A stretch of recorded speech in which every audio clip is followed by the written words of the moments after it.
안녕하세요. 사진작가 남상욱입니다. 오늘부터 5회에 걸쳐서 잠자고 있는 디지털 카메라를 어떻게 잘 활용할 수 있는지에 대해서 공부해 볼 텐데요. 오늘은 그 첫 번째 시간으로 사진에 대한 정의에 대해서 좀 알아보도록 하겠습니다. 오늘 할 내용은요, 사진이란 정의에 대해서 좀 알아보도록 하고요. 그 다음에 빛을 지배하는 자, ISO, 그 다음에 사진은 뺄셈이다라는 주제를 가지고 이야기를 해보도록 하겠습니다. 자, 그 첫 번째로 사진에 대한 정의에 대해서 좀 소개를 해드릴 건데요. 지금 제가 사진을 찍은 지가 한 20년이 조금 넘었는데 사진을 찍은 지 한 17, 18년 정도 됐을 때 문득 그런 생각이 들었어요. 사진은 뭘까? 과연 사진이 뭘까라는 생각이 문득 들었어요. 자, 오늘 사진에 되게 관심 있는 두 분을 모셨는데요. 한번 여쭤보도록 할게요. 사진이 뭔 것 같아요? 사진은 정지된 시간을 담는 하나의 예술이라고 생각합니다. 정지된 예술을 담는 시간. 자신이 생각한 것들을 이미지로 표현해내는 것. 그렇죠. 차라리 이런 답변이 제가 이제 검색했을 때 나왔으면 좋겠는데 저도 되게 궁금했었어요. 사진을 한 17, 18년 정도 찍었을 즈음에 사진에 대해서 궁금해졌단 말이죠. 그래서 제가 어떤 방법으로 알아봤을까요? 그냥 웃죠? 제가 어떤 방법을 알아봤냐면 대부분 인터넷 사용자들은 검색을 많이 하잖아요. 그래서 우리나라에서 제일 잘 나가고 있는 그 인터넷 사이트를 통해서 검색을 해봤어요. 그랬더니 아까 PPT에 있던 화면처럼 그렇게 뜬다라는 얘기죠. 근데 그 내용을 읽어봤더니 사진이 발명된 거의 초기 때 정의가 이렇게 정의되어 있었어요. 그러니까 뭐 하드웨어 쪽으로는 진화됐는지 모르겠는데 소프트웨어 쪽으로는 오히려 되게 오해를 많이 할 수 있을 정도로. 그래서 이거는 좀 아니라고 생각했어요. 그래서 제가 여러분들하고 조금 실질적인 관련이 있는 그런 정의에 대해서 다시 좀 설명을 드릴게요. 자, 사진이 영어로 뭐죠? 포토그래프. 보고 얘기해야 되나요? 제일 많이 쓰는 단어가 아마 두 단어가 있을 거예요. 하나는 포토그래프고 하나는 픽처. 그죠? 혹시 두 단어 중에 어느 걸 먼저 떠올렸어요? 픽처. 픽처. 도시 출신이죠.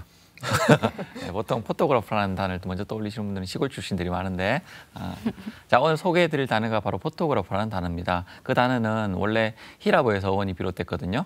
근데 포스 플러스 그라포스의 합성으로 되어 있어요. 근데 이 포스, 그러니까 여러분들이 흔히 알고 있는 포토라는 단어 안에는 사진의 주재료가 들어가 있어요. 자, 주재료는 어떤 걸까요? 사진이 뭘로 만들어지는 걸까요? 빛. 어떻게 알았어요? 역시 관심 있으니까 잘하시네요. 우리가 알고 있는 사진에 대한 정의는 보통 이렇습니다. 사진은 카메라로 찍는 거다. 그죠? 근데 사진을 찍으려고 하니까 뭐가 필요해요? 카메라가 필요하죠. 근데 난 사진 되게 잘 찍고 싶잖아. 좋은 사진을 찍으려고 하니까 뭐가 필요해요? 좋은 카메라가 필요한 거죠. 그래서 이때까지 우리가 했던 일들, 그러니까 좋은 사진을 찍기 위해서 했던 일들은 거의 좋은 카메라를 사는 일, 좋은 렌즈를 사는 일이었다고 생각하는 것 같아요. 그죠? 그래서 오늘은 이제 정의가 조금 바뀔 거니까 이제 여러분들은 사진의 카메라에 대한 뽕뽕을 조금 자제해 주셨으면 좋겠어요. 자, 이제 포토라는 단어 안에는 빛이라는 의미가 숨어져 있는데 그 그래프라는 단어 안에는 어떤 의미가 숨겨져 있을까요? 째려보지 마시고요.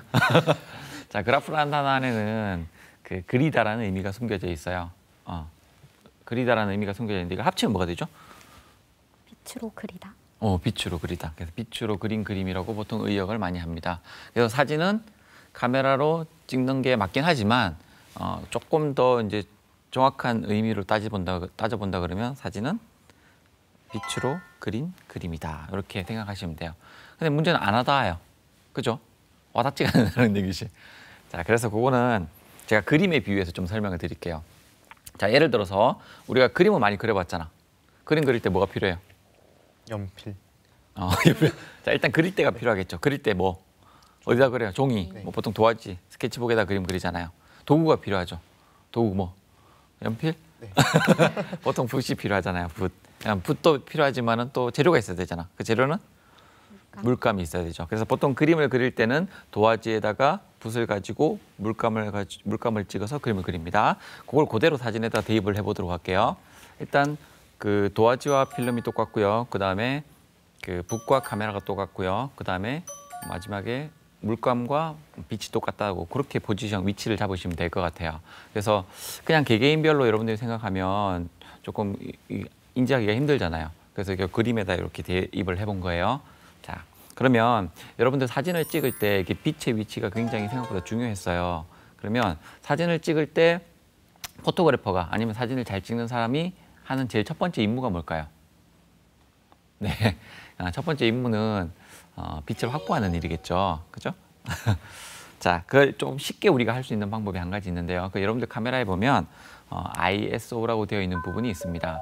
자, ISO라고 되어 있는 부분이 바로 여러분들이 빛을 좀 쉽게 확보해 줄 수 있는 방법인데, 여러분들 카메라에 ISO를 찾으시면 밑에 100, 200, 400, 800 이렇게 막 숫자들이 나와 있을 거예요. 그래서 집에서 해보실 분들은 일단은 촬영 모드를 P 모드에 맞추시고요. 촬영 모드는 카메라에 여기 다이얼이 있는데 여기에서 P를 찾으시면 돼요. P 모드에 맞춰주시고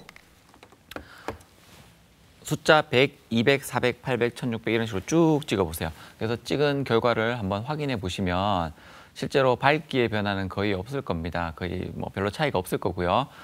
어떤 부분에 차이가 있냐면 자세히 확대해 갖고 보시면 100으로 찍은 것보다 1600, 뭐 3200 이렇게 숫자를 높여서 찍은 것들이 훨씬 더 좀 선명하게 나왔을 거예요. 그 이유가 뭐냐면 일단은 100, 200, 400, 800 이 숫자의 의미를 조금 쉽게 알려드릴게요. 100이라는 숫자는 천장에 조명이 전구가 100개 켜져 있다고 생각하시면 되고요. 200이라는 숫자는 천장에 전구가 200개 켜져 있다고 생각하시면 돼요. 그런 식으로 1600은 몇 개 켜져 있는 걸까요? 1600개 켜져 있는 거겠죠. 그래서 빛의 양이 많이 늘어나면서 빛의 확보가 되는 거죠. 그러면서 자동적으로 카메라는 사진을 찍기에 안정적인 환경으로 바뀝니다. 자, 예를 들어서 제가 된장찌개를 끓이려고 하는데 된장찌개를 끓일 때 된장이 풍부해야지만 일단 끓이기에 심리적인 여유가 생기겠죠. 그거랑 똑같은 거라고 생각하면 돼요. 그래서 ISO는 빛의 양을 확보하는 굉장히 중요한 부분이라고 생각하시면 될 것 같아요. 그래서 사진 찍으실 때 예를 들면 어떻게 써먹을 수 있어요? 어디 놀러 가가지고 어디 가가지고 사진을 탁 찍어봤는데 사진이 흔들렸어요. 그러면 뭘 의심해 보면 좋아요? 빛이 부족하구나, 재료가 부족하구나 이렇게 생각하시면 된다는 얘기예요. 그럼 재빨리 ISO를 높여가지고 사진을 탁 찍어보는 거죠. 선명하게 나왔어요. 그러면 일단 뭐 괜찮은 거죠. 자, ISO는 우리가 이제 그러면 막 1600 막 이렇게 높은 게 좋은 것 같잖아요. 느낌에 좋은 것 같지만 실제로 포토그래퍼들은 낮은 숫자들을 많이 쓰는데 그 이유는 뭐냐면 사진 하나 보여드릴게요. 여기 사진에 보시면 사진은 잘 찍은 것 같은데 막 화질이 좀 떨어지는 듯한 느낌이 들어요. 그 이유가 뭐냐면 디지털 노이즈라는 게 눈에 보이기 때문에 그래요. 그래서 감도의 숫자가 올라가면 올라갈수록 빛을 확보할 수 있다는 장점은 있지만 노이즈가 심해져서 화질이 떨어져 보이는 그런 또 단점 같은 게 있을 수 있어요. 그래서 여러분들은 실제로 여러분들 카메라를 가지고 100, 200, 400, 1600, 3200까지 다 찍어 보시고 그거를 모니터에 띄워가지고 100%로 확인을 해 보십시오. 그러면 어디서부터 노이즈가 심해지는지를 확인하실 수가 있습니다. 그래서 내 카메라는 어디까지 좀 자유롭게 조절이 가능한지 그 데이터를 여러분들이 알고 있어야 된다는 얘기죠. 아시겠죠? 자, 그러면 정리 한번 해볼게요. 자, 사진은 뭐라 그랬죠? 사진은 빛으로 그린 그림이라 그랬죠. 잘 와닿지는 않지만 그림에 대해서 제가 좀 비유를 해드렸잖아요. 그래서 그의 위치를 좀 알 수 있었고, 그 다음에 우리가 사진을 찍기 위해서 일단 재료를 확보해야 되는데 그거는 ISO로 좀 쉽게 할 수 있다 그랬어요. 그래서 내가 가지고 있는 카메라를 가지고 다 테스팅 해본 다음에 내가 어디까지 좀 자유롭게 활용할 수 있는지 좀 알아보시고, 너무 많이 높아지면 노이즈가 심하게 생기기 때문에 화질이 떨어져 보인다 그랬죠. 그래서 그런 것만 조금 주의하시면 될 것 같아요. 아시겠죠? 네. 자, 이번에는 뺄셈의 법칙에 대한 이야기를 조금 해보도록 할게요. 혹시 뺄셈의 법칙이라는 이야기 들어보셨어요?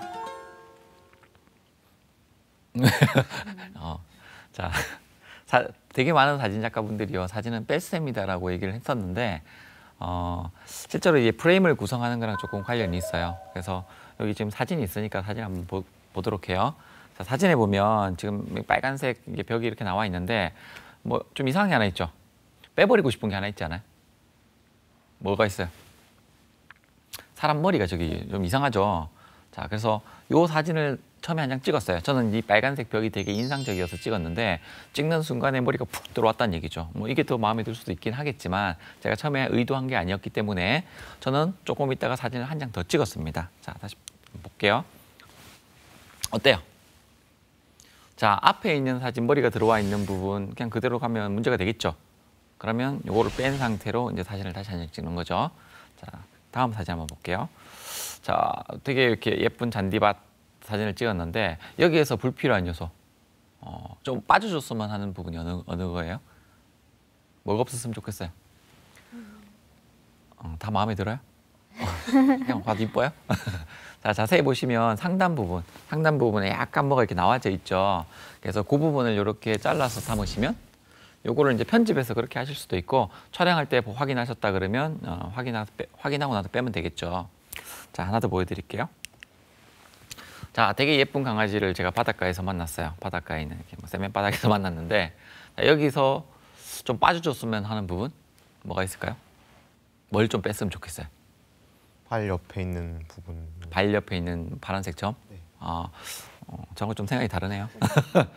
제가 했던 부분은 이 상단 부분에 이렇게 삼각형 모양으로 되어 있는 선. 그래서 제가 조금 클로즈업해서 찍은 사진입니다. 이런 식으로 우리가 사진을 찍잖아요. 사진을 찍으면 그 안에 불필요한 요소가 들어가 있을 때가 있죠. 그럼 그런 요소들을 하나씩 제거하고 촬영하는 방법이 뺄셈의 법칙이에요. 근데 그게 뭐 아까처럼 사람 머리가 들어와 있을 수도 있고 풍경에 뭐 잔디밭 위에 뭐 그런 불필요한 부분이 들어와 있을 수도 있고 그다음에 뭐 심지어는 뭐 색상이 들어왔을 수도 있고 뭐 여러 가지가 있겠죠. 글자가 들어왔을 수도 있고 그런 부분들을 하나씩 빼 나가면서 작업하는 게 바로 뺄셈의 법칙입니다. 그러면 사진을 찍고 나서 이렇게 하나씩 빼다 보면 결국 남는 건 뭘까요? 결국 남는 거는 내가 강조하고자 하는 부분, 내가 전달하고자 하는 그건 주인공만 남게 되겠죠. 그러면 기본적으로 내 사진을 찍었을 때의 전달력이 훨씬 더 강해지는 거죠. 자, 사진이 한 장 더 있네요. 한 번 더 봅시다. 자, 여기서 뺐으면 좋겠다고 생각하는 부분 뭐가 있어요? 아래와 위. 아래와 위. 네, 아래와 위를 한번 과감하게 제거해 보도록 하겠습니다. 어때요? 깔끔하고 훨씬 더 깔끔하고 보기가 좋죠. 그래서 이런 식으로 이렇게 하는 건데, 근데 좀 역으로 생각해 보면요, 이게 더 좋을 수도 있다는 얘기죠. 상황에 따라서. 근데 일반적으로 처음에 사진에 접근하실 때는요, 이 뺄셈의 법칙을 적용해 보는 게 아마 더 좋은 것 같아요. 그래서 더 집중력이 더 있고, 그다음에 전달력이 좀 더 강해지기 때문에 이 방법을 이용해 보시면 좋겠습니다. 어때요? 뭐 우리 몇 가지 안 배웠지만은 사진에 대한 정의도 배워보고 ISO도 배워보고 그다음에 이렇게 뺄셈의 법칙도 배워보니까 어떻게 사진에 대해서 조금 더 편안한 느낌, 재미있는 느낌 받으셨나요? 네. 네. 자, 그러면 오늘 배운 내용들을 화면으로 다시 한번 정리해 보도록 하겠습니다. 오늘 배운 내용을 정리해 볼까요? 먼저 사진은 빛으로 그린 그림이라고 정의할 수 있습니다. 그러니 얼마나 좋은 카메라를 쓰느냐 보다는 얼마나 빛을 잘 활용해 찍느냐가 더 중요하다고 할 수 있는데요. 그 중에 하나가 바로 오늘 배운 ISO 감도를 잘 활용하는 방법입니다. ISO 감도란 카메라가 빛을 감지하는 정도를 말하는데요. 감도의 수치를 높이면 어두운 곳에서도 사진을 잘 찍을 수 있습니다. 사진의 불필요한 부분을 잘라내는 뺄셈의 법칙도 사진을 이해하는 중요한 기본 요소 중 하나인데요. 모든 것을 담아내기보다는 하나의 사물에 초점을 맞추는 것, 좋은 사진의 시작이라는 점 기억하세요. 자, 이렇게 화면으로 내용을 정리해 봤고요. 다음 시간에는요, 디지털 카메라 매뉴얼에 대한 부분들을 조금 정리해 보는 시간을 갖도록 하겠습니다. 자, 이렇게 시청해 주셔서 감사드리고요. 다음 시간에 또 뵙도록 하겠습니다.